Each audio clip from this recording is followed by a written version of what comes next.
Moby, another day, another video na naman tayo. So ito nga ang mga kaganapan ngayong araw na ito. Every Monday nga, isa lang ang subject namin. Kaya naman after ng subject namin, pumunta nga kami dito sa may harap ng SLU para nga magpa-tarpaulin. So ayan, habang hinihintay nga namin yung tarpaulin, ito nga at kumain nga muna kami dito. At kung nanonood ka nga ng vlog ko, syempre alam mo na nanggaling na kami dito. Pero syempre hindi ka nanonood kaya hindi mo alam, di ba? Nakakapagtampo eh. So ayan, ang in-order ko nga dyan ay chicken laureate nila, which is 99 pesos lang naman, at only juice na. Nagbato-batupik na kami dito at kung sino ang matatalo, siya ang mag-uuwi ng tarpaulin. Akala mo premium yung iuwi? Syempre hindi. Ni Geraldine at saka si Jaira ang natalo. So ngayon naman, si ako at saka si Rowena ang maglalaban. Natalo nga si Rowena dito kaya naman siya ang mag-uuwi ng premyo. Charis, hindi, yung tarpaulin. So kanina nga no, nung pinapanood ko tong video, masaya ako na ang layo na pala talaga ng nabago sa ugali ko. Dati kasi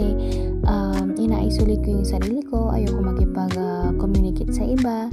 Pero ngayon, as you can see naman, mas marami na ako nakakausap, mas marami na ako nagiging kaibigan, kaya naman masayang-masaya ako kahit papaano. So ayan, fast forward nga tayo. So pagkatapos nga namin kunin yung tarpaulin, ito nga at dumaan nga ako dito dahil naghahanap-hanap nga ako ng pwede kong bilhin. Tapos bigla ko ang naalala yung nag-viral ngayon na 500 pesos daw kakasya na pang Noche Buena. Hello!